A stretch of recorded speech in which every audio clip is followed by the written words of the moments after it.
Welcome back to Vidyabharati study channel पिला माने आज गोटे सुंदर वीडियो आपण मान बन पाने समस्ते देखिबो मो चैनल को सब्सक्राइब करने मु अति अनुरोध करी कहूँ पिला माने कहीं सब्सक्राइब करूना। आज ये वीडियो आरंभ करू करू आपण माने समस्ते सब्सक्राइब करंतु आ गोटे विशेष सूचना कहूँ पिला माने गोटे बड़ भिडटे प्राय 1 घंटार भिडियो जो समस्त तथ्य को मुझे उपस्थापन करुच्ची अति जत्नर सह कौन सी पॉइंट को बारंबार कहनी जड़े बंधु कहले आप बारंबार दोहरई ना जो इम्पोर्टाट पॉइंट किसी भावी बारंबार कही किंतु समस्त उपादेय तथ्य को क्रमान्वय गोटे पर गोटे भावी मुझे अति सुंदर भाव उपस्थापन करछि। से भिडियोर ना हला शास्त्री को मारिछि अमेरिकार CIA।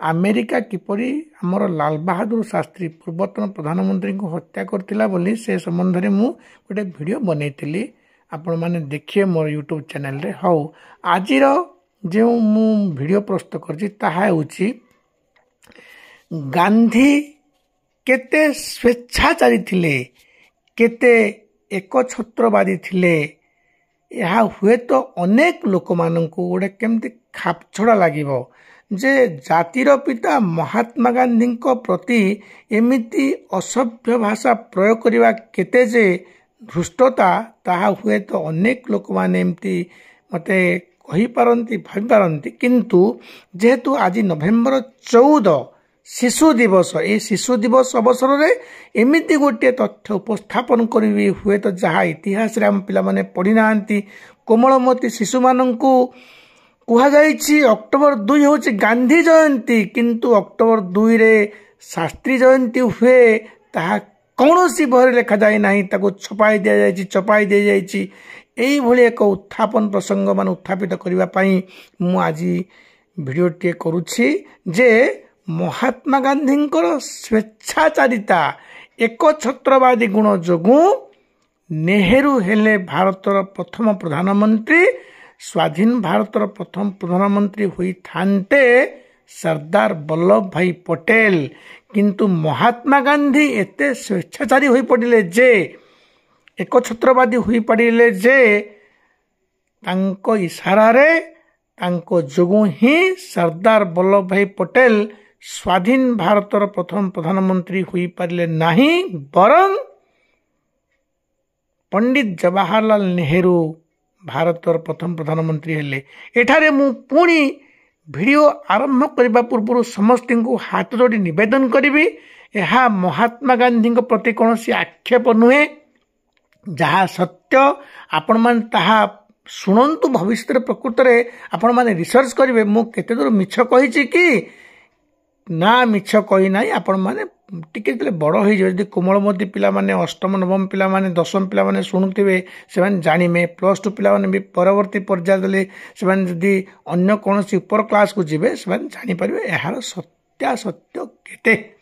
तेणु पिला माने आरंभ करुछि मु देखंतु आज आमर टॉपिक हैला महात्मा गांधी केते स्वेच्छाचारी थिले एकछत्रवादी थिले अहिंसार पुजारी बोली कहूथिबा निजको अहिंसार जने पुजारी बोली कहूथिबा एही व्यक्ति जनक केते जे माने अमानुष्य कार्य करिसथि ताहा आपण माने सुनंतु बंधुगण समस्ते सुनिबा हो कमेंट सेक्शन में म जणेबे मु हाथ जोड़ी निवेदन करुछि नेहरू थिले एवं मध्य मु आज शिशु दिवस अवसर समस्त कहूछि जे नेहरू होछंती chief architect of modern India जो शिल्प समृद्ध माने भारतर कल्पना करथिले माने किए हमर पंडित नेहरू ताहाकु से सफल करिबारे आगे थिले स्वल्प समय परिधि मध्य मध्य करिसंती अनेक कार्य।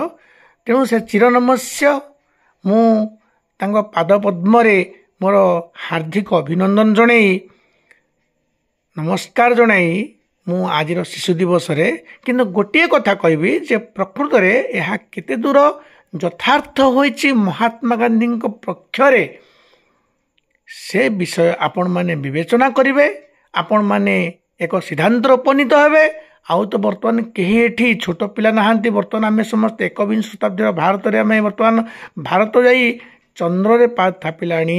ଭାରତର ମଙ୍ଗଳ ଅଭିଯାନ, ସୂର୍ଯ୍ୟ ଅଭିଯାନ ସଫଳତାର ଶୀର୍ଷରେ ପହଞ୍ଚିଛି। ସେଇଭଳି ଯୁଗରେ ଯଦି ଆମେ ଯଦି ଗୋଟେ ବିବେଚନା କରିପାରିବା ନାହିଁ ଯେ ଏଇ ଯେଉଁ ଭିଡ଼ିଓଟି ସାର୍ ବନେଇଛନ୍ତି ବା ଆମର ସେ ହୃଦାନନ୍ଦ ଭାଇ ବନେଇଛନ୍ତି, ବିଦ୍ୟାଭାରତୀ ଷ୍ଟଡି ଚ୍ୟାନେଲ ମାଧ୍ୟମରେ ଏହାକୁ ଟେଲିକାଷ୍ଟ କରୁଛନ୍ତି, ଏହାର ଯଥାର୍ଥତା କେତେ ଆପଣମାନେ ନିଜେ ବିବେଚନା କରିବେ। ଠିକ୍ ଅଛି ବନ୍ଧୁଗଣ, ଆରମ୍ଭ କରିବା। ଦେଖନ୍ତୁ 1946 ମସିହାରେ ଯେତେବେଳେ କ୍ୟାବିନେଟ୍ ମିଶନ ପ୍ଲାନ୍ ସମଗ୍ର ଭାରତରେ ପ୍ରଚାରିତ ହେଲା, କ୍ୟାବିନେଟ୍ ମିଶନ ଆସି ଭାରତର ତୁଙ୍ଗ ନେତା ବୋଲି କହିଲେ ଦୁଇ ଜଣ, ମହମ୍ମଦ ଅଲି ଜିନ୍ନା ହେଉଛନ୍ତି ମୁସଲିମ ଲିଗ୍ ଦଳର ନେତା, ଏପଟେ ସର୍ବଭାରତୀୟ ଦଳ ବୋଲି କହିଲେ ଭାରତୀୟ ଜାତୀୟ କଂଗ୍ରେସର ନେତା ହେଉଛନ୍ତି କେବଳ ମହାତ୍ମା ଗାନ୍ଧୀ। ସେତେବେଳକୁ କାହାକୁ ଆଉ କେହି ଚିହ୍ନୁ ନଥିଲେ। କଂଗ୍ରେସ କହିଲେ କେବଳ ଗାନ୍ଧୀଙ୍କ ଇସାରାରେ ହିଁ ଏକ ଦଳ ପରିଚାଳିତ ହେଉଥିଲା। ତେଣୁ ଗାନ୍ଧୀଙ୍କ ସହ ଯେତେବେଳେ ବିସ୍ତୃତ ଆଲୋଚନା ହେଇଛି, ଏଥିରେ ସମସ୍ତେ ଭାଗ ନେଇଛନ୍ତି। ସର୍ଦ୍ଦାର ବଲ୍ଲଭ ଭାଇ ପଟେଲ, ପଣ୍ଡିତ ଜବାହରଲାଲ ନେହେରୁ, ଡକ୍ଟର ରାଜେନ୍ଦ୍ର ପ୍ରସାଦ, ଆଚାର୍ଯ୍ୟ ଜେ.ବି. କୃପାଲିନୀ ସମସ୍ତେ ଏଥିରେ ଭାଗ ନେଇଛନ୍ତି। ପଟ୍ଟାଭି ସୀତାରାମಯ್య ଭାଗ ନେଇଛନ୍ତି। ସମସ୍ତେ କ୍ୟାବିନେଟ୍ ମିଶନକୁ ମାନେ ସମର୍ଥନ କରିଛନ୍ତି। ଯେ କ୍ୟାବିନେଟ୍ ମିଶନ ଗୋଟେ ପ୍ରସ୍ତାବ ଥିଲା ଯେ ସମ୍ବିଧାନ ଲେଖା ତ ଆରମ୍ଭ ହେବ, ଭାରତୀୟମାନେ ସେମାନଙ୍କ ପାଇଁ ଗୋଟିଏ ସମ୍ବିଧାନର ପ୍ରଣୟନ କାର୍ଯ୍ୟ ଅତି ଶୀଘ୍ର କରିବେ, କିନ୍ତୁ ସମ୍ବିଧାନ ଲେଖା ଶେଷ ହେବା ଯାଏଁ ଭାରତକୁ ଚଳାଇବା ପାଇଁ ଶାସନ କାର୍ଯ୍ୟକୁ ସୁରୁଖୁରୁରେ ଚଳାଇ ଲୋକମାନଙ୍କୁ ଶାନ୍ତି ସ୍ଥାପନ କରିବା ପାଇଁ, ଶାନ୍ତି ଦେବା ପାଇଁ ଗୋଟିଏ ମଧ୍ୟବର୍ତ୍ତୀକାଳୀନ ସରକାର ଇଣ୍ଟରିମ୍ ଗଭର୍ଣ୍ଣମେଣ୍ଟ ସ୍ଥାପନ କରାଯାଉ। ସେଇ ଇଣ୍ଟରିମ୍ ଗଭର୍ଣ୍ଣମେଣ୍ଟର ପ୍ରଧାନମନ୍ତ୍ରୀ ଭାରତୀୟ ଜାତୀୟ କଂଗ୍ରେସ ଦ୍ୱାରା ହିଁ ପ୍ରସ୍ତୁତ ହେଉ ବୋଲି ସମସ୍ତେ ବର୍ତ୍ତମାନ ତୟାର ହେଲେ। କାହିଁକି ନା 1946 ମସିହାରେ ସେଣ୍ଟ୍ରାଲ ଆସେମ୍ବଲି ପାଇଁ ଯେଉଁ ଆମର ନିର୍ବାଚନ ହେଲା, ସେଥିରେ ଭାରତୀୟ ଜାତୀୟ କଂଗ୍ରେସ ବହୁମତ ମାନେ ସଂଖ୍ୟାଗରିଷ୍ଠ ଲାଭ କରିଥିଲା। ତେଣୁ ବର୍ତ୍ତମାନ କାହାକୁ କୁହାଯିବ ତୁମେ ପ୍ରଧାନମନ୍ତ୍ରୀ ବାଛ ବୋଲି? ଆମେ ଜାଣିଛେ ସମସ୍ତେ ଯେ ଗଣତନ୍ତ୍ରରେ ଲୋକସଭାର ସଂଖ୍ୟାଗରିଷ୍ଠ ଦଳର ନେତା ହିଁ ହେବେ ପ୍ରଧାନମନ୍ତ୍ରୀ।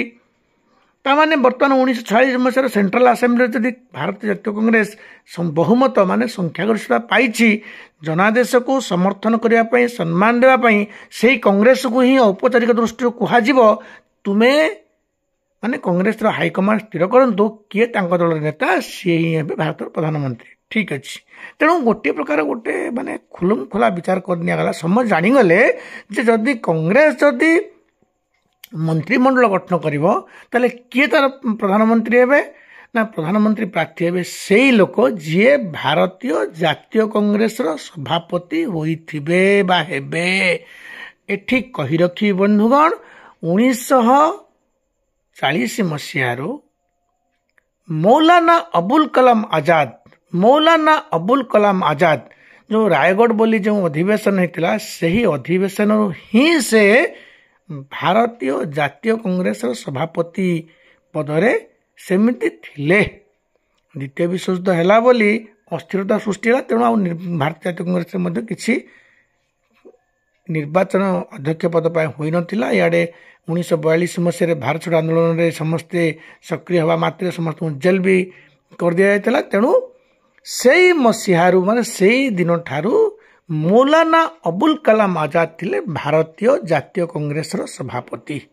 ଦେଖନ୍ତୁ ବନ୍ଧୁଗଣ, ଏଇଠି ଗୋଟେ ଭଲ ସୁନ୍ଦର କଥାଟିଏ କହିବି, ପିଲାମାନେ ବୋର୍ ହୁଅନି। ଆମର ବିଷୟ ହେଲା ସ୍ୱାଧୀନ ଭାରତର ପ୍ରଥମ ପ୍ରଧାନମନ୍ତ୍ରୀ ପଣ୍ଡିତ ଜବାହରଲାଲ ନେହେରୁ ହେଇନଥାନ୍ତେ, କିନ୍ତୁ ମହାତ୍ମା ଗାନ୍ଧୀଙ୍କର ସ୍ୱେଚ୍ଛାଚାରିତା, ମନମୁଖୀ ଗୁଣ, ତାଙ୍କର ଏକ ଛତ୍ରବାଦୀ ଗୁଣ ଯୋଗୁଁ ହିଁ ସର୍ଦ୍ଦାର ବଲ୍ଲଭ ଭାଇ ପଟେଲ ବଳି ପଡ଼ିଲେ ଏବଂ ତାଙ୍କ ବଦଳରେ ପଣ୍ଡିତ ଜବାହରଲାଲ ନେହେରୁ ସ୍ୱାଧୀନ ଭାରତର ପ୍ରଥମ ପ୍ରଧାନମନ୍ତ୍ରୀ ହେଲେ। ବିଷୟ ହେଉଛି ଏଇଟା। ଆମ ବିଷୟରେ ବର୍ତ୍ତମାନ ଆମେ ବିଚାର କରିବା ପ୍ରକୃତରେ ଗାନ୍ଧୀ କେତେ ଦୂର ଯଥାର୍ଥ କାର୍ଯ୍ୟ କରିଛନ୍ତି କି ଅଯଥାର୍ଥ କାର୍ଯ୍ୟ କରିଛନ୍ତି, ତାହା ଆମର ବୁଦ୍ଧିଜୀବୀ ମାନେ ତାକୁ ସ୍ଥିର କରିବେ। ठीक अच्छे बर्तमान देखागला जदि मौलाना अबुल कलाम आजाद भारतीय जातीय कांग्रेस सभापति माने अध्यक्ष प्रेसिडेंट अच्छी ताले सी हूँ प्रधानमंत्री किंतु महात्मा गांधी गोटे चाल खेलिले सांगे सांगे से 20 अप्रैल 1946 मसीह 1946 मसीहा 20 अप्रैल 20 तारिख दिन गोटे चिठी लिखिले मौलाना अबुल कलाम आजाद को जे एक सर्वभारतीय दलर राजनैतिक दलर अध्यक्ष पदरे जड़े व्यक्ति एते दिन धरी रहिबा ठीक नुहे तेणु जो प्रचार होछि मौलाना अबुल कलाम आजाद जदि भारतीय जातीय कांग्रेस सभापति पदरे एमती रहिबे ताले से ही हेबे प्रधानमंत्री प्रार्थी तेणु आपण शीघ्र गोटे प्रेस कॉन्फ्रेंस करंतु से प्रेस कॉन्फ्रेंस माध्यम जणे दियंतु जे से अध्यक्ष पद छाड़िया पई जाउछन ता अर्थ तुमे भारत प्रधानमंत्री हो पार ना ता अर्थ से गोटे माने गोटे परोक्ष भाव इंगित देले गांधी ठीक अच्छे बर्तमान महात्मा गांधी को सेमाने केते दूर सम्मान जनाउथिले आपण मान देखंतु महात्मा गांधी किसी भूल करछन्ति ठीक करछन्ति आगामी पीढ़ी कहबो किंतु महात्मा गांधी सम्मानार्थे सम्मान करबा पई मौलाना अबुल कलाम आजाद संगे संगे जणाइले प्रेस कॉन्फ्रेंस माध्यम से आउ अधिक दिन भारतीय जातीय कांग्रेस सभापति पद रहा चाहूना से इस्तीफा देवे अति शीघ्र भारतीय जातीय कांग्रेस प्रेसिडेंटशिप माने प्रेसिडेंट पद पाई गोटे चुनाव हम माने गोटे कौन हम गोटे निर्वाचन अनुष्ठित हो बंधुगण ये कही रखी बंधुगण भारतीय जातीय कांग्रेस सभ्य संख्या केते थिला असुमारी थिला 40 कोटी भारतीय मध्य अधिकांश लोक तो कांग्रेस थिले ना तेणु एते बड़ निर्वाचन संगे संगे गोटे जगह बस कर समर्थ माने ठीक हो पारनी तेणुक कौन करा कौन होता जड़े जदि भारतीय जातीय कांग्रेस सभापति पाई निर्वाचित हेबो गोटे व्यवस्था थिला विधि थिला जे भारत रे थिबा 15टी प्रादेशिक कांग्रेस कमिटी जार नाम को सुपारिश करिवो 15टी प्रादेशिक कांग्रेस कमिटी जे अधिक समर्थन पाइबो सही व्यक्ति ही जातीय कांग्रेस सभापति हेबो भारत तेणु 15टी प्रदेश थिला से जो 15टी प्रादेशिक कांग्रेस कमिटी सुपारिश जहा को अधिक मिलिबो 15टी मनकर 10टी पाइला भोट मन पाइले जे सी मगर हेबो ठीक अछि एई व्यवस्था थिला बर्तमान देखंतु बंधुगण समस्ते जातीय कांग्रेस ये जो अध्यक्ष प्रेसिडेंट पद पाई डिसेम्बर 11 1945 मसीह 1945 मसीह प्रकृत में निर्वाचन होता से मौलाना अबुल कलाम आजाद थिले माने कौन अध्यक्ष थिले गांधी तो एमती षड्यंत्र कले जे यही जो चुनाव माने प्रेसिडेंट पद पाई जो निर्वाचन हम घुंचे दिगला अप्रैल 11 माने 1946 मसीहा पर्यटन घुंचे दिगला देखंतु ठीक अच्छे गांधी प्ररोचन उपदेश बोली जदि कहले ठीक अच्छे गांधी उपदेश बर्तमान मौलाना अबुल कलाम आजाद प्रेस कॉन्फ्रेंस माध्यम जनइले से अधिक दिन धरी भारतीय जातीय कांग्रेस सभापति पद रहा चाहूना बर्तमान निर्वाचन हेब ठीक अच्छे ये जो निर्वाचन मैदान जो ओह्लैबे बर्तमान देखु आपण मैंने कहे जो निर्वाचन हम कौन निर्वाचन हम भारतीय जातीय कांग्रेस सभापति पद पर निर्वाचन अर्थात से व्यक्ति प्रधानमंत्री हम जी भारतीय जातीय कांग्रेस सभापति निर्वाचित हेब तेणु भावतु बर्तमान निर्वाचन टा हम कौन प्रधानमंत्री पद पर देखु बंधुगण 29 अप्रैल 1946 मसीहा गोटे डेट अनुरोध कली पिला माने समस्ते घोषिबे ये डेट टी को मन रखु ये तो 10वीं श्रेणी परीक्षा पड़ो ना मु माने आगुरी कहीदे डेट तो परीक्षा पड़ो ना आमर 10वीं श्रेणी बही केवल ये लिखाई जे सेप्टेम्बर 2 1946 मसीह प्रधानमंत्री पदरे बसिले किए पंडित जवाहरलाल नेहरू मुस्लिम लीग यहाँ समर्थन कला ना किंतु भाइसरय लॉर्ड वाभेल परामर्श अनेक अनुरोध में बुझासुझा पर मुस्लिम लीग आसी जोगदेला यहीटा आम पढ़ीचे किंतु प्रधानमंत्री पदरे अभिषिक्त हेले पंडित जवाहरलाल नेहरू केमितिका सेटा आमर इतिहास रे लेखा जाई नाही। यह एक षड्यंत्र बोली कहतु बंधुगण, काले आगामी पीढ़ी सब जानवे एमती सब कारसादी होता। एक कारसादी जोगु ही नेहरू जितिले बा नेहरू प्रधानमंत्री हेले, बलि पड़गले, हाण खाइले पटेल। यह क्या जनइबा दि जाऊना आज पर्यंत। परितापर विषय, यह एक परितापर विषय। भारतीय गणतंत्र परंपरा रे यह एक दुखर विषय, यह एक कालिमार विषय। देखु बंधुगण कहूँ कौन 29 अप्रैल 1946 मसीहा दिल्ली रे एक भारतीय जातीय कांग्रेस एक कौन कार्यकारिणी कमिटी रे गोटे अधिवेशन बसिला। 1946 मसीहा अप्रैल 29 तारिख दिन दिल्ली रे भारतीय जातीय कांग्रेस कार्यकारिणी कमिटी वर्किंग कमिटी कार्यकारिणी कमिटी एक अधिवेशन अनुष्ठित हैला। जे आज देखा 15टी प्रादेशिक कांग्रेस कमिटी, जो प्रांतीय प्रादेशिक कांग्रेस कमिटी 15टी प्रादेशिक कांग्रेस कमिटी कहा नाम सुपारिश करिसेंती। सेतलको दौड़ थिले, दौड़ माने ए जो रेस अध्यक्ष पद पर जो रेस होता से रेस रे 3 जन ना थिला। देखंतु एक होचंती पंडित जवाहरलाल नेहरू, 2 होचंती सरदार वल्लभ भाई पटेल, 3 होचंती आचार्य जेबी कृपालिनी एवं आउ भी जन थे पट्टाभी सीतारामैया। यार बहु पूर्वर मुझे भी कहीदे प्रथम ये भिडियो आरंभ पूर्व जे महात्मा गांधी सर्वसम्मुख में जन जदि मत किए जदि किसी पचरा पचरी करे किसी परामर्श लोड़ती ताले मु प्रधानमंत्री पद पर केवल पंडित जवाहरलाल नेहरू नाम को सुपारिश करी। अद्भुत देखंतु आज्ञा, बहु पूर्वर 29 अप्रैल 1946 मसीहार बहु पूर्वर महात्मा गांधी सर्वसम्मुख में सब कांग्रेसिया मानक आगे स्थिर करिकी माने एक प्रकार दृढ़ मत पोषण करथिले जे मु प्रधानमंत्री पद पाई पंडित जवाहरलाल नेहरू नाम को ही सुपारिश करी। जवाहरलाल नेहरू नाम व्यतीत मु कहा नाम को सुपारिश करी नाही। तामाने समस्ते कांग्रेसिया माने गांधी अनुगामी माने स्थिर करथिले, जानिगले जे महात्मा गांधी केवल जवाहरलाल नेहरू को ही चाहती प्रधानमंत्री पद पर। प्रधानमंत्री पद पर अर्थ कौन, सी हे कांग्रेस प्रेसिडेंट अर्थ कौन। निर्वाचन जब हम बोले आपण मैंने समस्ते कांग्रेस भाई माने बा कांग्रेस कर्मी माने समस्ते पंडित जवाहरलाल नेहरू को भोट देवे। सी हे कांग्रेस भारतीय जातीय कांग्रेस सर्वभारतीय निखिल भारतीय जातीय कांग्रेस माने ऑल इंडिया कांग्रेस कमिटी सी हे प्रेसिडेंट, सी ही हे प्रधानमंत्री। ठीक अच्छे, बर्तमान यह तो बहु आगरू माने अनेक प्रदेश रे यह प्रचार है जे महात्मा गांधी चाहती कांग्रेस कमिटी जो समस्त भाई माने सदस्य माने कर्मी माने जो प्रांतीय प्रादेशिक कांग्रेस कमिटी 15टी से माने समस्ते पंडित जवाहरलाल नेहरू नाम को सुपारिश करंतु कोथि पई भारतीय जातीय कांग्रेस सभापति पद पाई। देखंतु बंधुगण हेछि वर्तमान कोन देखंतु 29 अप्रैल 1946 मसीहा जितेबाला समस्त बसिकी माने माने आरंभ करे मीटिंग, से मीटिंग रे को माने थिले।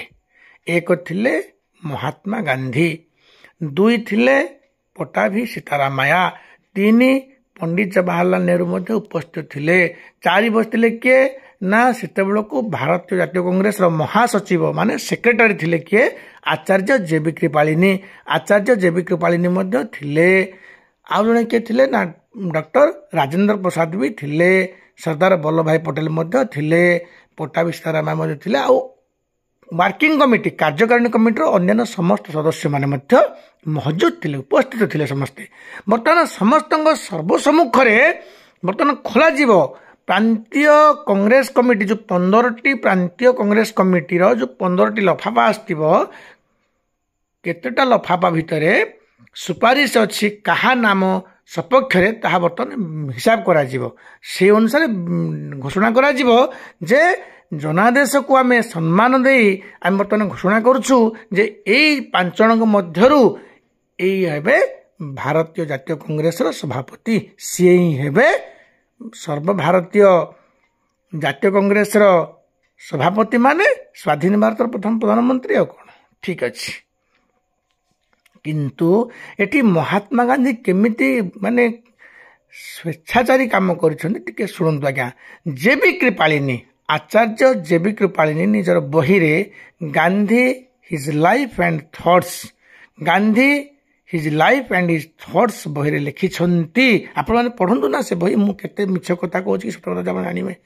ଲେଖିଛନ୍ତି ମହାତ୍ମା ଗାନ୍ଧୀ ଏଇ ଯେଉଁ 15ଟି ଲଫାପା ଆସିଛି, 15ଟି ପ୍ରାନ୍ତୀୟ କଂଗ୍ରେସ କମିଟି ରୁ ଏହାକୁ ଖୋଲିବା ପୂର୍ବରୁ ଯୋଡ଼ିଏ କାଗଜ ଲେଖିବା ପାଇଁ ମୋତେ କହିଲେ।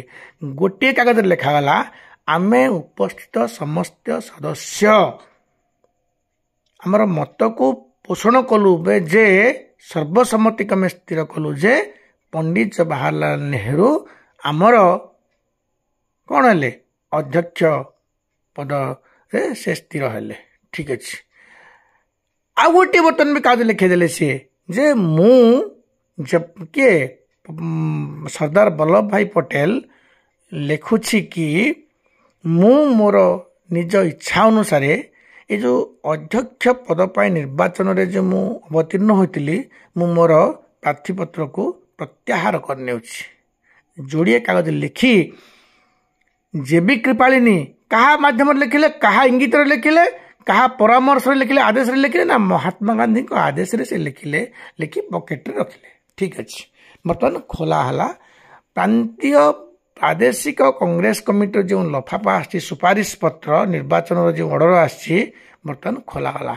ଗଣତି ପରେ ଦେଖାଗଲା 15ଟି ପ୍ରାନ୍ତୀୟ ପ୍ରାଦେଶିକ କଂଗ୍ରେସ କମିଟି ମଧ୍ୟରୁ 12ଟି ପ୍ରାନ୍ତୀୟ ପ୍ରାଦେଶିକ କଂଗ୍ରେସ କମିଟିର ସଦସ୍ୟମାନେ ସମସ୍ତେ କଂଗ୍ରେସ କମିଟି ସୁପାରିଶ କରିଛନ୍ତି ସର୍ଦ୍ଦାର ବଲ୍ଲଭ ଭାଇ ପଟେଲଙ୍କ ନାମକୁ ଯେ ସିଏ ହୁଅନ୍ତୁ ସର୍ବଭାରତୀୟ ଜାତୀୟ କଂଗ୍ରେସର ସଭାପତି। 3ଟି ଆଉ ରହିଲା ଯୋଉ, ସେଥିରୁ 2ଟି ହେଉଛି ପଟ୍ଟାଭି ସୀତାରାମଙ୍କ ଉଦ୍ଦେଶ୍ୟରେ ବା ତାଙ୍କ ସମର୍ଥନ ପାଇଁ ଆସିଛି, ଆଉ ଗୋଟିଏ ଆସିଛି ଆଚାର୍ଯ୍ୟ ଜେବି କୃପାଳିନୀଙ୍କ ସପକ୍ଷରେ। ଗାନ୍ଧୀ ନିରାଶ ହୋଇଗଲେ। ଏଠି ବନ୍ଧୁଗଣ ମୁଁ ଆପଣମାନଙ୍କୁ ହାତ ଯୋଡ଼ି ଅନୁରୋଧ କରୁଛି, ଏଠି ମୁଁ କାହା ବିପକ୍ଷରେ ଆକ୍ଷେପ କରୁନାହିଁ, କିନ୍ତୁ ବୁଝନ୍ତୁ ଯେଉଁ ମହାତ୍ମା ଗାନ୍ଧୀକୁ ସମସ୍ତେ ଅହିଂସାର ପୂଜାରୀ ବୋଲି କହିକି ସମ୍ମାନ ଦେଉଥିଲେ ସେ ମହାତ୍ମା ଗାନ୍ଧୀ କେତେ ସ୍ୱେଚ୍ଛାଚାରୀ ହେଇଛନ୍ତି ଦେଖନ୍ତୁ। କାରଣ ବହୁ ପୂର୍ବରୁ ସେ ସମସ୍ତଙ୍କୁ ଜଣାଇ ଦେଇଥିଲେ ଯେ ମୋର ଦୃଢ଼ ମତ, ମୋର ଆଶା ବିଶ୍ୱାସ ହେଉଛି ପଣ୍ଡିତ ଜବାହରଲାଲ ନେହେରୁ, ତମେ ସମସ୍ତେ ତାଙ୍କୁ କଂଗ୍ରେସର ଅଧ୍ୟକ୍ଷ ଭାବେ ଜିତାଅ। ଏମିତି ତ ଚାଲ ଖେଳିଥିଲେ ନା ସେ 1938 ମସିହାରେ। ଆପଣମାନେ ସମସ୍ତେ 10ମ ଶ୍ରେଣୀ ବହିରେ ପଢ଼ିଛନ୍ତି। 1938 ମସିହା ହରିପୁର ଜାତୀୟ କଂଗ୍ରେସରେ ମହାତ୍ମା ଗାନ୍ଧୀଙ୍କର ବିରୋଧ ସତ୍ତ୍ୱେ ସୁଭାଷ ଚନ୍ଦ୍ର ବୋଷ ହରିପୁର ଜାତୀୟ କଂଗ୍ରେସରେ ସେ ଭାରତୀୟ ଜାତୀୟ କଂଗ୍ରେସର ସଭାପତି ଭାବେ ନିର୍ବାଚିତ ହୋଇଥିଲେ।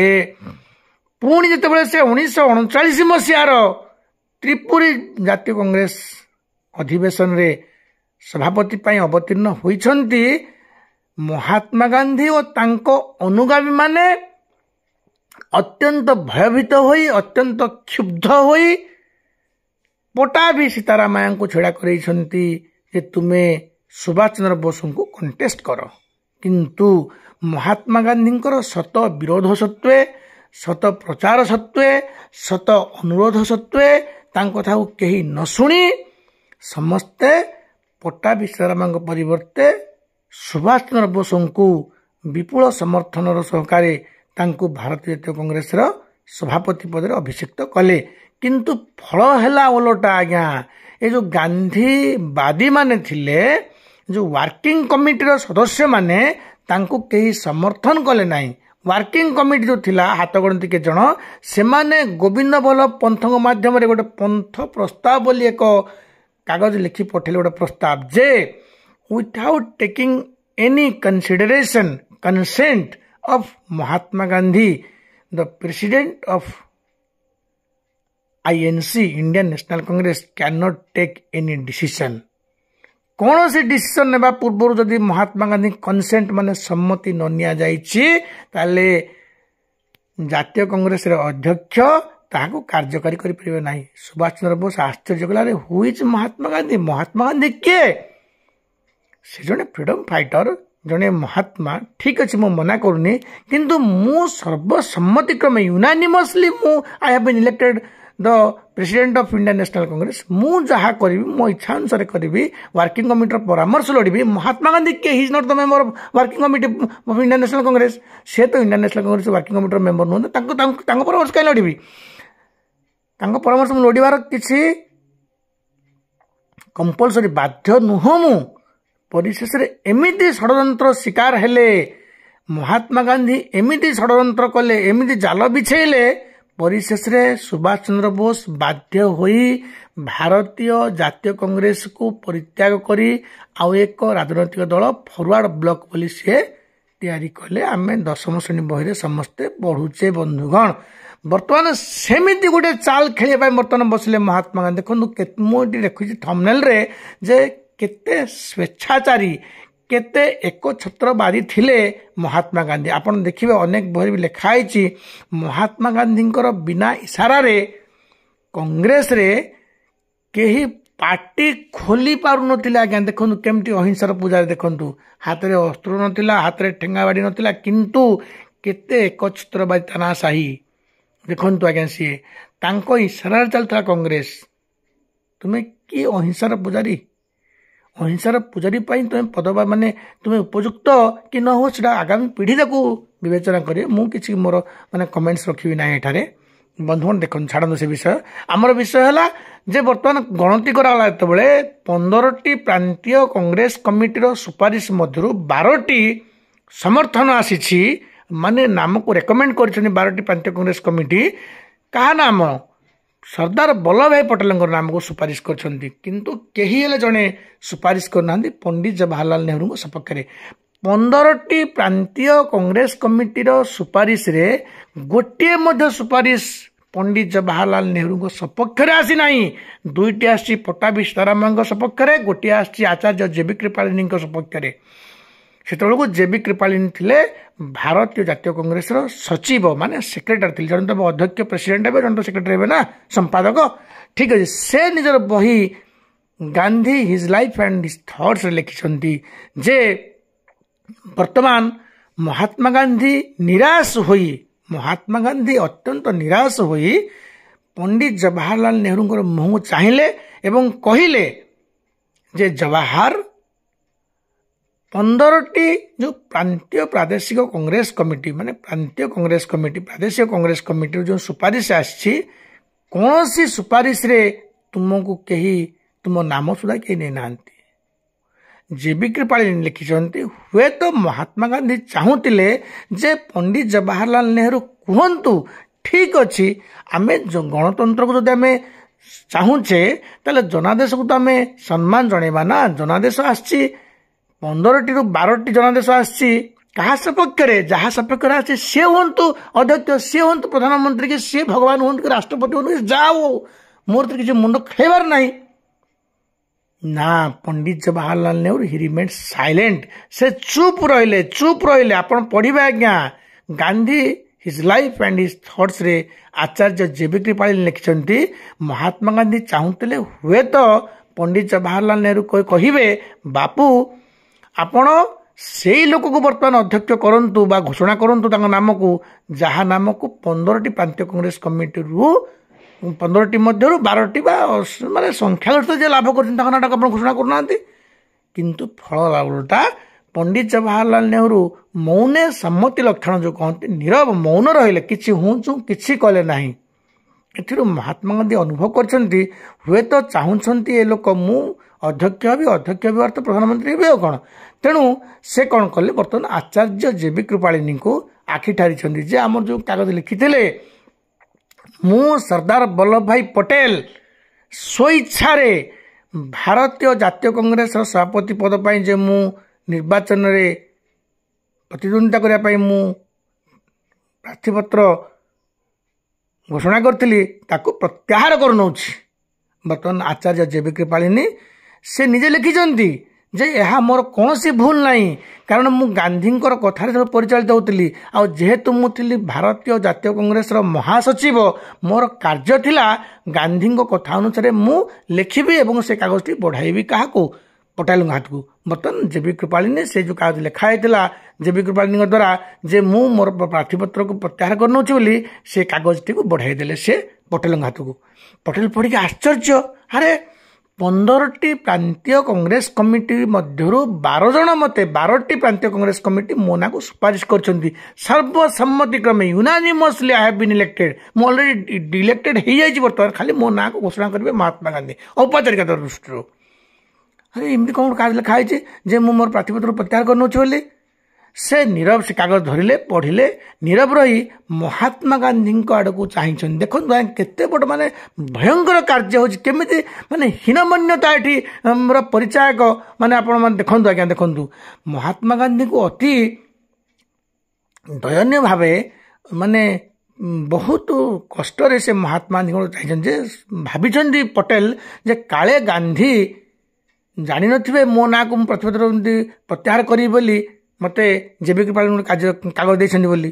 ହୁଏତ ସେ ମନା କରିବେ, ମୋ ନାଁକୁ ଘୋଷଣା କରିବେ, କିନ୍ତୁ ସେ ଜାଣିପାରୁନାହାନ୍ତି ଗାନ୍ଧୀ ହିଁ ଆଗରୁ ଏମିତି ଗୋଟିଏ କାଗଜ ଲେଖି ଜେବି କୃପାଳିନୀଙ୍କୁ ଦେଇଥିଲେ ଯେ ତୁମେ ଯଦି ଦରକାର ପଡ଼େ, ଜେବି କୃପାଳିନୀ କୁହାଯାଇଥିଲା ତମେ କାଗଜକୁ ଦେବ ପଟେଲଙ୍କୁ। ପଟେଲ ଦସ୍ତଖତ କଲା ପରେ ତା ଘୋଷଣା କରାଯିବ ଯେ ନାଇଁ ବର୍ତ୍ତମାନ ପ୍ରାର୍ଥୀପତ୍ର ଯେଉଁ ଅଧ୍ୟକ୍ଷ ପଦ ପାଇଁ ସେଥିରୁ ସେ ନିଜେ ତାଙ୍କ ନାମକୁ ପ୍ରତ୍ୟାହାର କଲେ। ଫଳରେ ପଣ୍ଡିତ ଜବାହରଲାଲ ନେହେରୁଙ୍କୁ ଘୋଷଣା କରିଦିଆଯିବ କ'ଣ ସେ ହେଲେ ଅଧ୍ୟକ୍ଷ ବୋଲି। ଦେଖନ୍ତୁ ଆଜ୍ଞା, ବହୁ ପୂର୍ବରୁ ମୌଲାନା ଆବୁଲ କଲାମ ଆଜାଦଙ୍କୁ ସେ ବାହାର କରିଦେଲେ।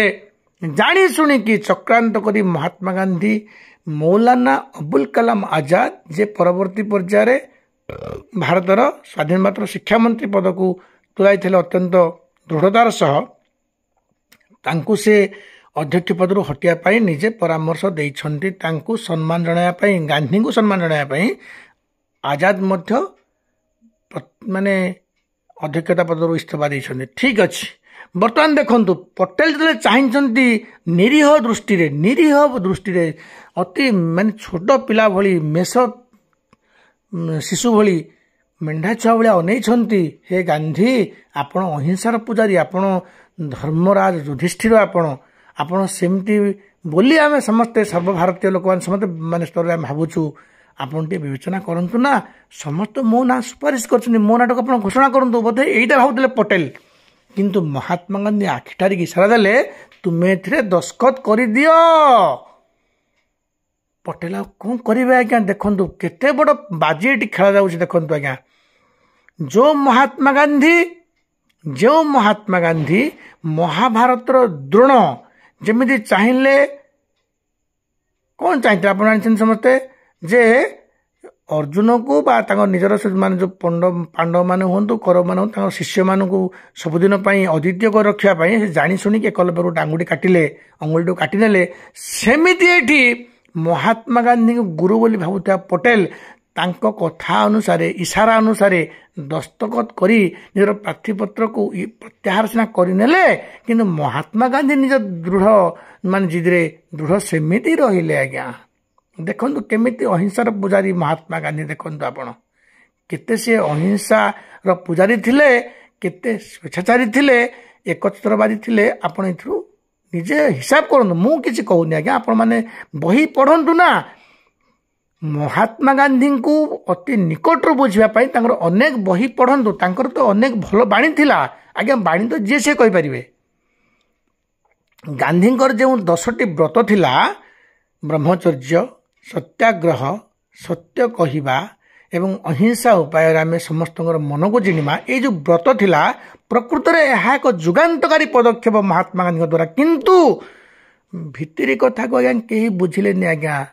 ଆମାଚର ଫିଲୋସଫର ସେଇମାନଙ୍କୁ କୁହାଯାଏ ଯେଉଁମାନେ ସୌଖିନ ଦାର୍ଶନିକ।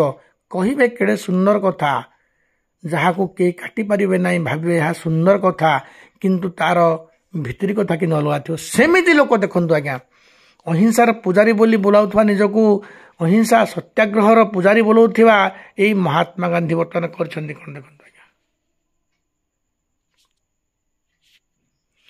ବର୍ତ୍ତମାନ ହେଇଛି କ'ଣ, ପଣ୍ଡିତ ଜବାହରଲାଲ ନେହେରୁଙ୍କ ନାମକୁ ଘୋଷଣା କରାଗଲା ଯେ ଯେହେତୁ ପ୍ରାର୍ଥୀପତ୍ର ମାନେ ସର୍ବଭାରତୀୟ ଜାତୀୟ କଂଗ୍ରେସର ଅଧ୍ୟକ୍ଷ ପଦ ପାଇଁ ଯେଉଁ ପ୍ରାର୍ଥୀପତ୍ର ଦାଖଲ କରିଥିଲେ ସର୍ଦ୍ଦାର ବଲ୍ଲଭଭାଇ ପଟେଲ, ସେ ସେହି ପ୍ରାର୍ଥୀପତ୍ରକୁ ପ୍ରତ୍ୟାହାର କରିନେଲେ। ତେଣୁ ଆଉ ରହିଲା କିଏ? ଜଣେ ରହିଲେ, ସେ ହେଉଛନ୍ତି ପଣ୍ଡିତ ଜବାହରଲାଲ ନେହେରୁ। ତେଣୁ ପଣ୍ଡିତ ଜବାହରଲାଲ ନେହେରୁଙ୍କୁ ନିର୍ଦ୍ୱନ୍ଦ୍ୱରେ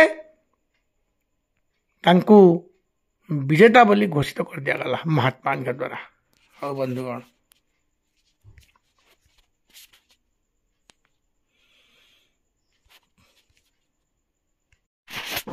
ମୋର ପ୍ରିୟ ପାଠକ ପାଠିକା, ମୋର ପ୍ରିୟ ଭାଇ ଭଉଣୀ ସମସ୍ତେ ଏଠି ଗୋଟିଏ କଥା ମନେ ରଖନ୍ତୁ, ଏହା ଗାନ୍ଧୀଙ୍କୁ ଆକ୍ଷେପ କରି କୌଣସି ବିଷୋଦ୍ଗାର ନୁହେଁ।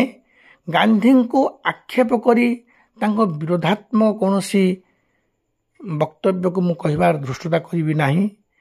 ପ୍ରଥମରୁ ହିଁ ଆପଣମାନଙ୍କୁ କହି ରଖିଛି, ଆଜିର ଶିଶୁ ଦିବସ ପବିତ୍ର ଦିବସରେ ମହାତ୍ମା ଗାନ୍ଧୀ ହୁଅନ୍ତୁ ବା ପଣ୍ଡିତ ଜବାହରଲାଲ ନେହେରୁ ହୁଅନ୍ତୁ, ତାଙ୍କ ପାଦପଦ୍ମରେ ମୁଁ ମୋର ଭକ୍ତିଭରା ନମସ୍କାରକୁ ଜଣାଇ ଏ ଭିଡ଼ିଓ ଆରମ୍ଭ କରିଛି। କାହାରି ବିରୋଧରେ ମୁଁ କିଛି କହିନାହିଁ।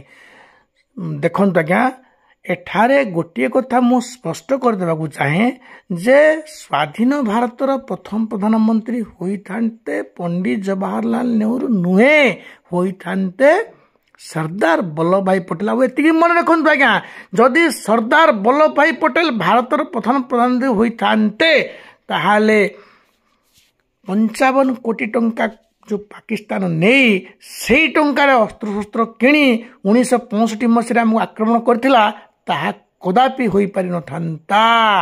ଏଇଟା ମନେ ରଖନ୍ତୁ। ମୋର ଅନେକ ଭିଡ଼ିଓ ଦେଖିବା, ଗୋଟେ ବଢ଼ିଆ ଭିଡ଼ିଓ ମୁଁ ବନେଇଛି, ଶ୍ୟାମା ପ୍ରସାଦ ମୁଖାର୍ଜୀଙ୍କୁ କେମିତି ହତ୍ୟା କରାଯାଇଛି, ଆଉ ଏ ହତ୍ୟା ଷଡ଼ଯନ୍ତ୍ର ପଛରେ କେଉଁମାନେ ଥିଲେ, ଆଉ ଜାଣିଶୁଣି ନେହେରୁ କେମିତି ଏହାର ଖୁଲାସା କଲେ ନାହିଁ, ଏ ସମ୍ବନ୍ଧରେ ଗୋଟେ ଭିଡ଼ିଓ ବନେଇଛି, ଆପଣ ଦେଖନ୍ତୁ। ଏଇ ଶ୍ୟାମାପ୍ରସାଦ ମୁଖାର୍ଜୀ ହତ୍ୟାକାଣ୍ଡରେ ଷଡ଼ଯନ୍ତ୍ରରେ ନେହେରୁ ଦାୟୀ ନୁହନ୍ତି। ନେହେରୁ କିନ୍ତୁ ଏହାର ଖୁଲାସା ପାଇଁ କୌଣସି ଯତ୍ନବାନ ବା ଯତ୍ନ ନେଲେ ନାହିଁ ବୋଲି ମୁଁ କହିଛି।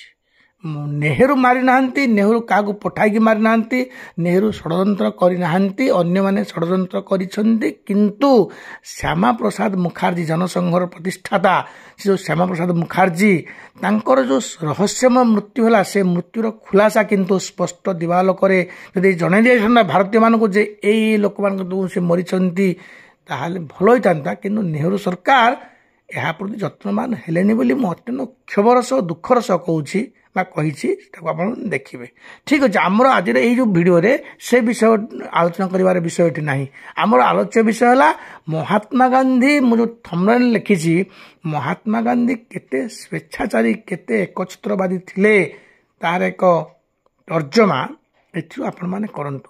ଯଦି ଗଣତନ୍ତ୍ରର ସୁରକ୍ଷା ପାଇଁ ଆମେ ସମସ୍ତେ ତତ୍ପର ବୋଲି ନିଜକୁ ଘୋଷଣା କରୁଥିଲେ, ଆମେ ଆତ୍ମଘୋଷିତ ମହାତ୍ମା ନା ଲୋକମାନେ ସମର୍ଥନ କରିଛନ୍ତି, ସେ କଥା ଆଗାମୀ ପିଢ଼ି ତାକୁ ବିଚାର କରିବେ। ସେ ଆତ୍ମଘୋଷିତ ଅର୍ଥ ନିଜେ ନିଜକୁ ମହାତ୍ମା ଗାନ୍ଧୀ ବୋଲି କହିନାହାନ୍ତି ନା, ତାଙ୍କୁ କିଏ ବିଶ୍ୱକବି ରବୀନ୍ଦ୍ରନାଥ ଠାକୁର ମହାତ୍ମା ଉପାଧିରେ ଭୂଷିତ କରିଥିଲେ। ଠିକ୍ ଅଛି, ଜାତିର ଜନକ ବୋଲି କହିଥିଲେ ସୁଭାଷ ଚନ୍ଦ୍ର ବୋଷ।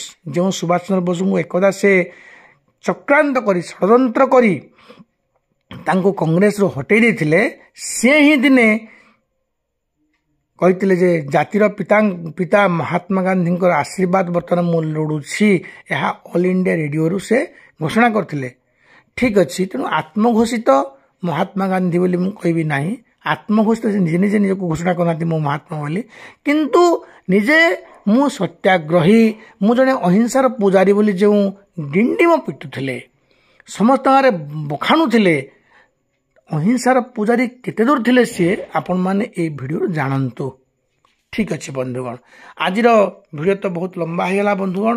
ଏତିକି ମୁଁ ଶେଷରେ କହିବି ଯେ ଯଦି ସର୍ଦ୍ଦାର ବଲ୍ଲଭଭାଇ ପଟେଲ ଭାରତର ପ୍ରଥମ ପ୍ରଧାନମନ୍ତ୍ରୀ ହୋଇଥାନ୍ତେ, କେବେ ହେଲେ, ମୁଁ କହିଲି କେବେ ହେଲେ ଆମର ଯେଉଁ कैबिनेट मिशन प्रस्ताव हो बा माउंट बेटन प्लान जो भारत दिभाग है दुई भाग है से समय जो लाहौर पलैला आम भारत पलैला पाकिस्तान को रावलपिंडी पाखर थिबा तक्षशिला जहाँ सर्वभारतीय मान सर्वप्राचीन भारतर सर्वप्राचीन विश्वविद्यालय बोलुवा नालंदा पाखर समर्थित माने से समकक्ष गोटे यूनिवर्सिटी से अंचल को रावलपिंडी अंचल को माने पाकिस्तान मान नहीं गले ताहा पटेल कराई दे न थांते सियोर सियोर सियोर से छोट पिला मान को अनुरोध करुच्ची से माने यहाँ को विश्वास करंतु बड़ हेले +2 +3 बा पीजी समर्थन बही पढ़े बड़ होला परे अनेक बही अच्छी से बही पढ़ी जानवे प्रकृत में सरदार वल्लभ भाई पटेल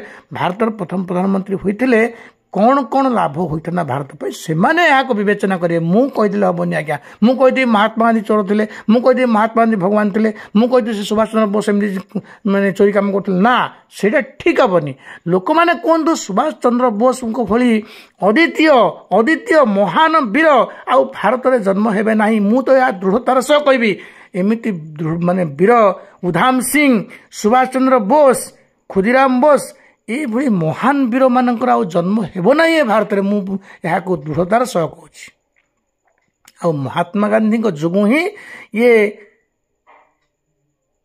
पंडित जवाहरलाल नेहरू चंदी भारत प्रथम प्रधानमंत्री आ पंडित जवाहरलाल नेहरू तांकर जो प्रधानमंत्रित्व समय 27 मे 1964 मृत्युवरण कले पंडित जवाहरलाल नेहरू से जो मे 27 1964 मसीहा मध्य से कौन कर 1946 रु माने 17 वर्षर शासन मध्य से भारत कौन कौन कर जो कहीं भारत चीन आगे परास्त है अपरिणामदर्शिता जो अदूरदृष्टिता जो ही भारत चीन ठारू परास्त होई अनेक अंचल को हरई जहाँ को वर्तमान सुधा भारतर कौन सी प्रधानमंत्री बा कौन सरकार ताकू दखल कर पारना से पंडित जवाहरलाल नेहरू दायी मु दृढ़तार सह कहूँ सरदार वल्लभ भाई पटेल होते भारतर प्रथम प्रधानमंत्री किंतु गांधी षड्यंत्र शिकार होई से बलि पड़गले हाण खाइले पंडित जवाहरलाल नेहरू हेले प्रथम प्रधानमंत्री यह ठीक नुहे आज्ञा मन रखु जदि आम कहे गणतंत्र लोकतंत्र होउछि जनादेश को भित्ति करिथुवा एक सरकार जनादेश को भित्ति करी गढ़ी उठुवा एक सरकार ताले जनादेश 15टी प्रांतीय कांग्रेस कमिटर सुपारिश थिला 15टी 12टी प्रांतीय कांग्रेस कमिटर सुपारिश थिला सरदार वल्लभ भाई पटेल हेबे कौन भारतीय जातीय कांग्रेस सभापति माने सी ही हेबे प्रधानमंत्री यह बहु पूर्व तो सब शुणी ना जे महात्मा गांधी चाहते मु पंडित जवाहरलाल नेहरू को ही करी अध्यक्ष बोली कि तो कई समर्थन करते जना पड़ा 15टी प्रांतीय कांग्रेस कर्मी जो कमिटी से कहीं महात्मा गांधी को एक क्षेत्र में समर्थन करना यह प्रमाणित हो गला 1938 1939 हरिपुर और त्रिपुरी जातीय कांग्रेस अधिवेशन मानक प्रमाणित होता जे महात्मा गांधी सत विरोध सत अनुरोध सत्वे कहीं मानि ना पट्टाभी को कई भोट दे ना 200 भोटर व्यवधान रहा माने किए सुभाष चंद्र बोस नेताजी सुभाष चंद्र बोस आमर अध्यक्ष होते सेमिति एठी मध्य समस्ते जनईदेले जे 12टी प्रांतीय कांग्रेस कमिटी सुपारिश करिसेंती सरदार वल्लभ भाई पटेल ना को कहीं जड़े हेले मध्य पंडित जवाहरलाल नेहरू ना को सुपारिश करना एटी गोटे प्रश्न मुझे देखो आज्ञा गोटे उदाहरण कहबी बर्तमान मोदी होती आमर प्रधानमंत्री ठीक अच्छे एटी तांकर निकटतम विरोधी थे किए राहुल गांधी मनकर किसी लोग कहते ना राहुल गांधी की चलतु करवा प्रधानमंत्री से तो ये तो मोदी बुढ़ा आगे मरीजे आम कहला सम कहला ना ये युवक लोक आंकु करवा जदि किसी लोक मानकर कथारे राहुल गांधी को प्रधानमंत्री कर गणतंत्र ना स्वेच्छाचारितार एक नमूना होता आपण मैंने विचार करंतु अरे जनादेश कहूँ 130 कोटी भारतीय जनता बर्तमान अनेक समर्थन कले बीजेपी दलर नेता नरेंद्र मोदी को से संख्यागरिष्ठता पाइले माने सी ही हे प्रधानमंत्री अन्य माने किसी हस्तक्षेप करने को हम ना करें ना संविधान कौन तेणु तुम्हें महात्मा गांधी तुम्हें तो निज संविधान नुह अरे तुम्हें तो निज संविधान नुह ना तुम्हें जनादेश काटिया तुम्हें किए तुमको यही जनता ही कहते महात्मा, तुमको यही जनता ही कहते तुम्हें जातिर पिता जातिर जनक बोली कहते तुम्हें से सम्मान देवाई जनादेश को तुम्हें सम्मान कर ठीक अच्छे जनादेश को मु समर्थन करुच्ची किंतु अनुरोध करी पटेल को जे तुम्हें अध्यक्ष न हुई तुम्हें अनुरोध कर तुम्हें एक रकम किसी न बुझे न सुझे तुम्हें कहीदेल ठीक अच्छे तुम्हें प्रार्थीपत्र को प्रत्याहार करनियो बोली तुम कथा अनुसार निरीह मेष शिशु भली मेष शावक भरी से प्रत्याहार करने यहाँ तुम्हें गणतंत्र कौन कर हत्या गणतंत्र को तुम्हें हत्या कर हाँ बंधुगण आज तो टाइम हो पिला माने मोर अनेक वीडियो अच्छी आपण मैंने देखिए मु गोटे नालंदा माने गोटे वीडियो बने नालंदा विश्वविद्यालय किपर ध्वंस होला देखिए रही बंधुगण नमस्कार।